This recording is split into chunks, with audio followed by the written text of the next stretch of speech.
Ainsi, lorsque la princesse Anne, la fille toujours résolue et farouchement loyale de la reine Élisabeth II, a décidé de briser des siècles de préséance silencieuse, cela a provoqué des tremblements non seulement dans les salles royales, mais dans la nation elle-même. Cela s'est produit dans un lieu riche en fantômes royaux et en héritage chuchoté.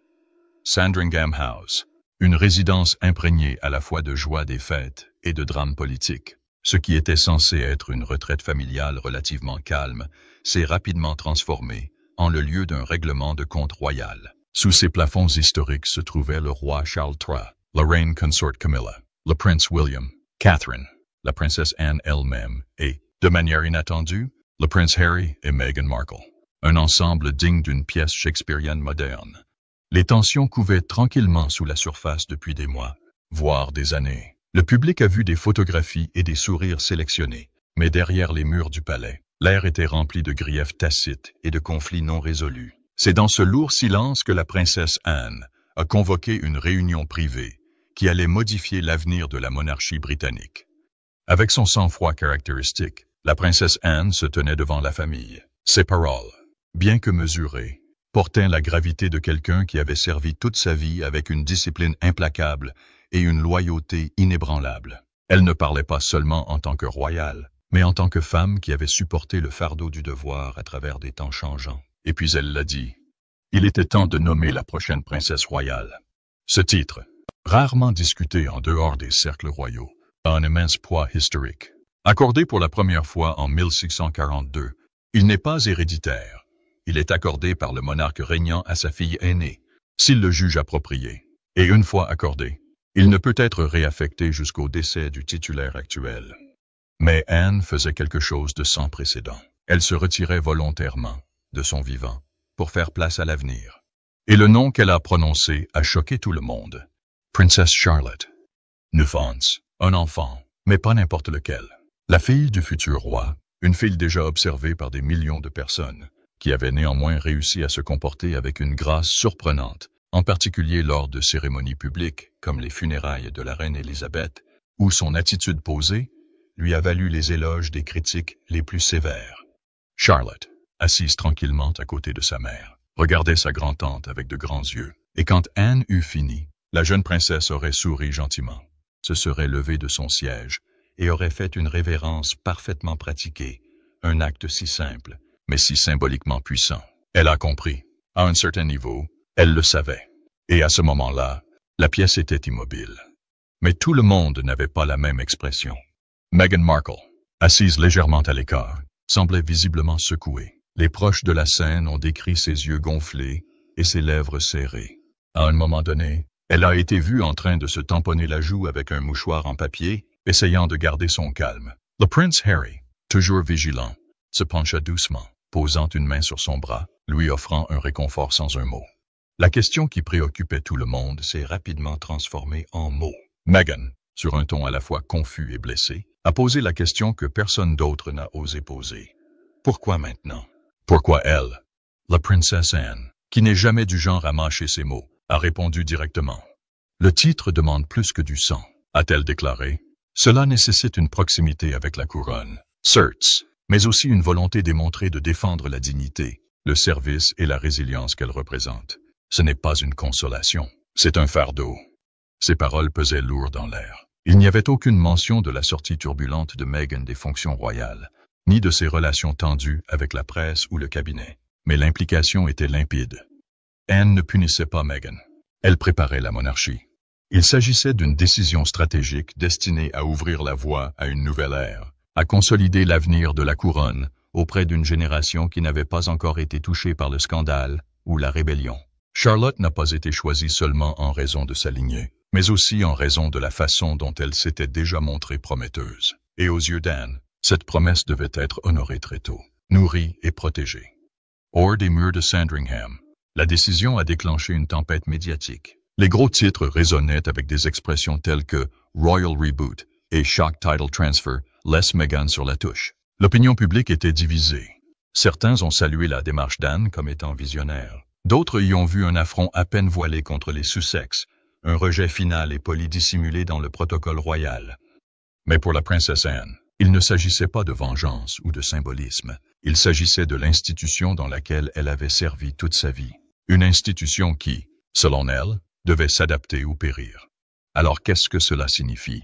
Maintenant que Charlotte détiendra un jour le titre de princesse royale, cela signifie que la monarchie se redéfinit discrètement, mais sans équivoque. Cela signifie que même les traditions les plus solides peuvent s'effondrer lorsque la bonne personne décide qu'il est temps de le faire. Et cela signifie que le prochain chapitre de la famille royale ne sera pas écrit par le passé, mais par une nouvelle génération, guidée par l'héritage de ceux qui les ont précédés. Il ne s'agissait pas de sentiments personnels. C'était une question de stabilité et de praticité. Le choix d'Anne pour Charlotte faisait également partie d'un plan plus vaste. En choisissant un jeune royal fermement engagé dans la succession, elle contribuait à assurer l'avenir de la monarchie. Charlotte représentait une nouvelle génération, ancrée dans la tradition, mais prête à évoluer. La décision a également fait sourciller certains. Lady Louise Windsor, fille du prince Edward, a été ignorée, tandis que Lilibet Diana, la fille de Harry et Meghan, n'a même pas été prise en compte. Dans le cadre de cette transition, Anne avait accepté de guider Charlotte, la préparant à la confirmation officielle du titre dans les années à venir. Il s'agissait d'une décision stratégique, garantissant la continuité de l'héritage royal sans interruption. Comment la tradition de la princesse royale a-t-elle commencé? Quels secrets royaux oubliés depuis longtemps et quelles controverses passées ont façonné ce titre qui dure depuis des siècles? L'héritage des origines traditionnelles. Bien avant les smartphones, les réseaux sociaux et la messagerie instantanée, les familles royales avaient leur propre méthode stricte pour suivre leur lignée. Le titre de princesse royale était comme un club exclusif avec des règles d'adhésion strictes. Pour comprendre ses origines, il faut remonter à l'année 1642, une époque où l'Angleterre était un endroit très différent. Le roi Charles, je ne faisais pas que régner. Il créait un héritage qui durerait des siècles en introduisant le titre de princesse royale. Ce n'était pas une décision aléatoire. Il s'inspire de la cour royale française, où la fille aînée du roi reçut le titre de Madame royale. Voyant son prestige, Charles décida d'introduire le concept en Grande-Bretagne, en faisant une tradition royale. Mais ce n'était pas un droit de naissance. Le titre n'était pas automatiquement attribué à une princesse. Il s'agissait plutôt d'un honneur exclusif que le monarque au pouvoir accordait personnellement. C'était semblable à une bourse royale que seuls quelques privilégiés pouvaient recevoir. En près de 400 ans, seules 7 femmes ont détenu ce titre, soit moins que le nombre de personnes ayant marché sur la Lune. Il ne s'agissait pas seulement d'avoir un titre fantaisiste, cela s'accompagnait d'une réelle responsabilité. Les règles qui l'entouraient étaient strictes. Le titre n'allait pas automatiquement à la fille aînée et, dans certains cas, il sautait complètement des générations. Si le monarque ne pensait pas que quelqu'un était apte à jouer ce rôle, il ne lui était tout simplement pas attribué. C'était comme un entretien d'embauche royal à vie sans offre garantie. Pendant des années, les historiens et les experts royaux ont débattu de sa véritable signification. Certains y voient une tradition symbolique, tandis que d'autres pensent qu'elle reflète un véritable dévouement au devoir royal. Que faut-il pour devenir princesse royale? Il ne s'agit pas seulement de porter un diadème. Le rôle exige de la dignité, de la grâce et un profond engagement à servir le public. La princesse Anne, l'actuelle princesse royale, est l'exemple parfait de ce que représente ce titre. Depuis 1987, elle a fait preuve de dévouement, de travail acharné et de grâce au service de la famille royale. Ce titre ne se résume pas à de simples fonctions officielles. Il s'agit d'être un représentant fort de la monarchie, d'établir un lien avec le public et de trouver le bon équilibre entre être vu et préserver la vie privée royale. Malgré tous les changements survenus dans la société britannique, le titre est resté une constante. Elle a perduré tout au long de la révolution industrielle, des guerres mondiales, de l'essor de la télévision et de l'ère numérique. Chaque princesse royale a laissé sa propre marque. Certains se sont concentrés sur la diplomatie, d'autres sur le travail caritatif, le sport ou des causes importantes. Le rôle n'a jamais consisté simplement à porter une couronne. Il a toujours été question d'avoir un réel impact. Aujourd'hui, alors que la princesse Charlotte devrait assumer le titre un jour, la tradition semble vouloir se poursuivre, selon laquelle la princesse royale a transformé ce titre vieux de plusieurs siècles en un symbole de travail acharné et de dévouement. La princesse royale, le 15 août 1950. Une petite fille est née qui allait changer ce que signifiait être une royale. La princesse Anne Elizabeth Alice Louise est arrivée en tant que deuxième enfant et fille unique de la reine Élisabeth II et du prince Philippe. Et dès le début, elle s'est fait remarquer. Grandir dans la famille royale a été synonyme de défi. Les années 1950 et 1960 ont apporté des changements majeurs à la Grande-Bretagne et la monarchie avait du mal à rester pertinente dans un monde en rapide évolution. Anne s'est retrouvée au cœur de cette transformation. Elle n'était pas une princesse typique, alors que beaucoup auraient pu adopter une vie pleine de grands événements. Anne était différente. Elle était déterminée à travailler. Son attitude directe est devenue sa signature, et ses parents ont vu en elle quelque chose de rare. L'indépendance, la résilience et une éthique de travail qui faisait honte à la plupart. Même enfant, Anne s'est lancée dans les devoirs royaux. Elle n'était pas seulement une invitée lors d'événements, elle s'y est pleinement engagée. Alors que la plupart des adolescents se concentraient sur les amitiés et la vie sociale, elle était aux côtés de ses parents, apprenant les ficelles du métier de la fonction publique. Sa passion pour le sport, notamment l'équitation, la distingue. Elle n'était pas seulement une royale qui aimait l'équitation, elle était une cavalière talentueuse. Elle a concouru à un niveau professionnel, représentant même la Grande-Bretagne lors d'événements internationaux. Au moment où elle reçut officiellement le titre de princesse royale en 1987, elle s'était déjà fait un nom. Son travail caritatif s'étendait sur tous les continents, soutenant des causes, allant de la recherche médicale au bien-être des enfants. Les chiffres parlent d'eux-mêmes. Rien qu'en 2022, Anne a accompli plus de 200 engagements officiels, plus que tout autre membre de la famille royale. Alors que certains choisissent de ralentir, elle n'a fait que travailler plus fort.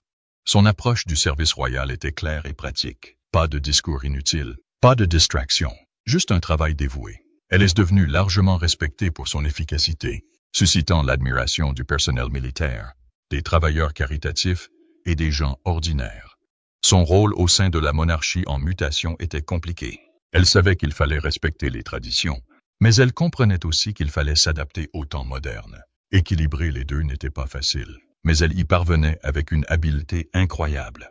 Le projet du roi Charles III, visant à créer une famille royale plus petite et plus efficace, correspondait parfaitement à la façon dont Anne travaillait depuis des décennies. Elle avait adopté cette approche bien avant qu'elle ne devienne officielle. Mais son travail n'a jamais été uniquement une question de devoir. Anne apportait chaleur et sincérité dans tout ce qu'elle faisait.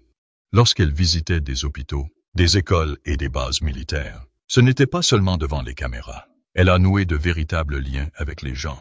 Qu'elle ait concouru au niveau olympique dans des sports équestres, soutenu des œuvres caritatives dans le monde entier, remis en question des traditions royales dépassées, ou devenu un symbole de service infatigable, elle a redéfini ce que signifiait être une royale moderne.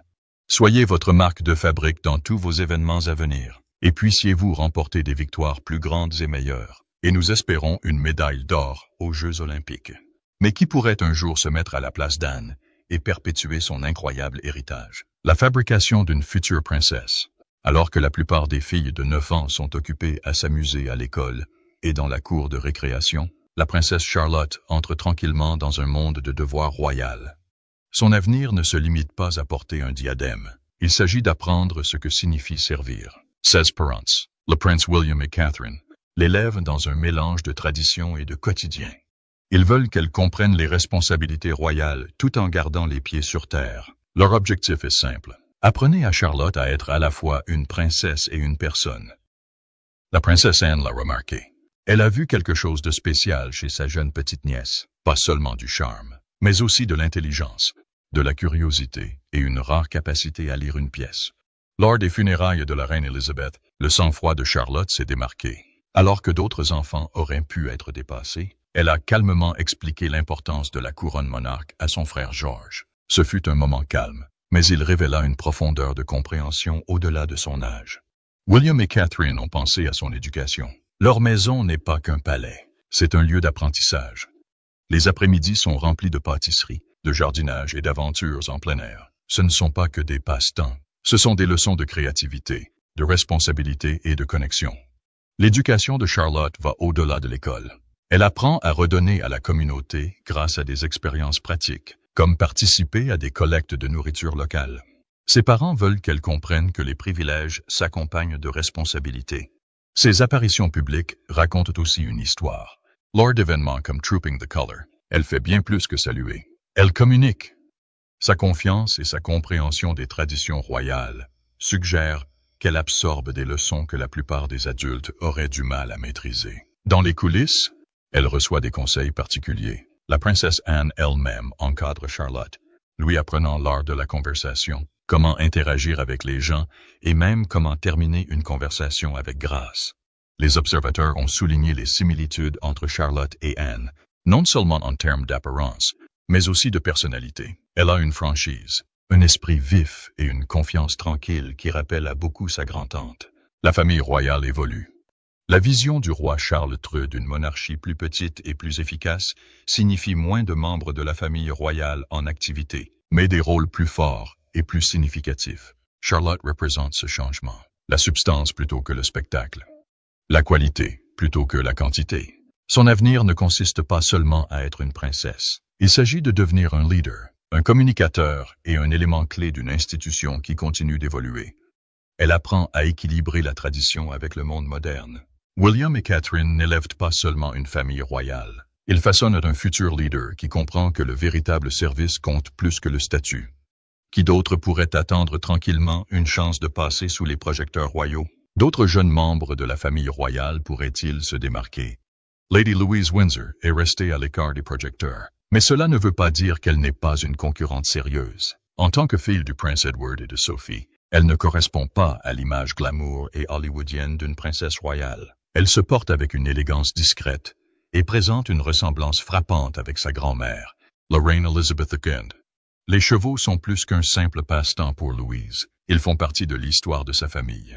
Lors du Windsor Horse Show, elle a rendu hommage à son défunt grand-père, le prince Philip, en conduisant une calèche qui lui appartenait autrefois. C'était un acte simple, mais cela en dit long sur la profonde valeur qu'elle accorde à la tradition et à l'héritage. Contrairement à certains jeunes membres de la famille royale qui prospèrent sous les feux de la rampe, Louise préfère garder des choses discrètes. Elle est connue pour sa gentillesse et sa confiance tranquille, des qualités qui rappellent à beaucoup la défunte reine. Son amour pour les chevaux et son attitude gracieuse ont fait d'elle une figure intrigante dans les discussions sur les titres royaux. Ensuite, il y a Lilibet Diana Mountbatten Windsor, un nom avec sa propre histoire puissante. Nommée d'après le surnom d'enfance de la reine Élisabeth et de sa grand-mère, la princesse Diana, Lilibet représente un mélange unique de traditions royales et de liens familiaux modernes. Mais sa situation est si compliquée. 16 parents, le prince Harry et Meghan Markle, ont choisi une vie en dehors de la bulle royale. Ils vivent en Californie, loin des attentes de la monarchie britannique. Cette distance, à la fois physique et personnelle, rend flou l'avenir royal de Lilibet. Harry et Meghan ont exprimé le désir que leurs enfants restent connectés à leur héritage royal. Dans le même temps, ils ont également insisté sur le fait de vouloir un type d'éducation différent pour Archie et Lilibet, qui ne s'accompagne pas du poids des attentes royales. L'évolution de la structure de la famille royale ajoute une autre couche d'incertitude. Le roi Charles III s'est concentré sur la création d'une monarchie plus petite et plus rationalisée, dans laquelle seuls les membres les plus proches de la famille assumeraient des rôles officiels. Ce changement rend plus difficile de voir où Lilibet pourrait s'intégrer. Il y a un débat en cours dans les cercles royaux. Certains croient au maintien des liens familiaux, tandis que d'autres soutiennent que l'aspect pratique du devoir royal doit primer. Même le nom de Lilibet a un sens. Choisi pour honorer à la fois la reine Elizabeth et la princesse Diana, c'est un lien avec le passé. Mais avoir un nom significatif ne garantit pas un titre ou un rôle royal. Pour Louise et Lilibet, l'avenir est encore incertain. Vont-ils assumer des rôles plus importants au sein de la monarchie, ou vont-ils créer leur propre voie en dehors des traditions royales? La famille royale a toujours évolué avec son temps. Depuis le règne de la reine Élisabeth jusqu'à la vision du roi Charles III, les changements ont été constants. Les histoires de Louise et Lilibet ne sont que les dernières en date de cette longue histoire. Mais quels sombres et profonds secrets de famille se cachent sous la surface polie de la famille royale? Les tensions entre Harry, Meghan et le reste de la famille royale pourraient-elles déchirer la monarchie? Une famille divisée. La famille royale britannique est toujours impeccable sur les photos. Des tenues coordonnées, des vagues parfaites et des sourires polis. Mais derrière ces images soigneusement gérées, se cache une profonde division familiale qui pourrait rivaliser avec n'importe quel feuilleton dramatique. Le point de rupture est survenu en 2020. Le prince Harry et Meghan Markle ont pris une décision qui a ébranlé les fondements de la monarchie. Ils se sont éloignés des fonctions royales officielles. Déménager en Californie ne consistait pas seulement à changer de lieu. C'était un choix de se libérer d'une institution qui avait défini leur vie. Harry, né dans l'une des familles les plus traditionnelles du monde, suivait un chemin différent. L'expérience de Meghan a apporté une autre dimension à l'histoire. En tant que personne mariée à des membres de la royauté de l'extérieur, elle voyait les choses différemment. Son point de vue a mis en lumière des problèmes au sein du système royal qui avaient été ignorés pendant des générations. Leur entretien avec Oprah Winfrey a provoqué une onde de choc à travers le monde. Ils ont parlé de racisme, de problèmes de santé mentale et de ne pas se sentir soutenus par l'institution royale. Ce n'étaient pas seulement des plaintes. Il s'agissait de revendications sérieuses qui remettaient en question l'image soigneusement protégée de la monarchie. Nous avons donc en tandem la conversation sur le fait qu'il ne bénéficiera pas de sécurité, il ne recevra pas de titre, ainsi que des inquiétudes et des conversations sur la couleur de sa peau à sa naissance. Pour Harry et Meghan, c'était personnel. Ils voulaient quelque chose de différent pour leurs enfants, Archie et Lilibet. Ils envisageaient une vie où le statut royal n'impliquait pas un examen public incessant. Le roi Charles III a été confronté à un défi unique. Trouver un équilibre entre la tradition et les réalités d'un monde en évolution. Son approche consistait à restreindre le champ d'action de la monarchie, en se concentrant sur les membres clés de la famille en ligne directe de succession. Cela signifiait que Harry, Meghan et leurs enfants étaient placés à l'extérieur du cercle royal. Le message était poli mais clair. Ils n'étaient plus au cœur de l'histoire royale. Harry et Meghan voulaient compréhension et reconnaissance. L'institution royale a donné la priorité à la stabilité et à la tradition. Leurs enfants sont devenus le symbole de ces tensions. Archie et Lilibet représentaient un nouveau type de race royale et métisse, élevée entre deux continents, remettant en question les anciens récits royaux. Seraient-ils pleinement adoptés? Feraient-ils partie de l'avenir de la monarchie?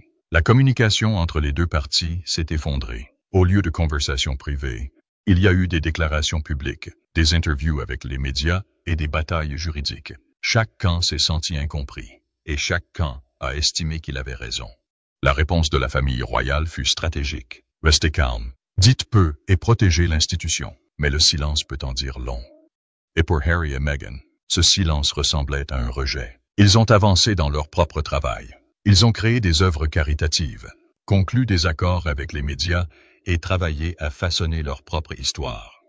Mais la distance avec la famille royale demeurait et le bilan émotionnel était clair. La famille royale a survécu à de nombreuses crises, mais cette fracture semble différente. Ce n'est pas seulement une question de tradition ou de protocole. Il s'agit de quelque chose de beaucoup plus personnel, familial, de compréhension et de respect. L'histoire n'est pas terminée, et personne ne sait comment elle va se terminer. La princesse Charlotte suivrait-elle les traditions royales, ou deviendrait-elle la princesse royale la plus influente de l'histoire? La famille Windsor pourrait-elle apaiser ces profondes divisions? Ou le départ de Harry et Meghan apporterait-il des changements durables à l'avenir de la monarchie? Partagez vos réflexions avec nous dans la section commentaires.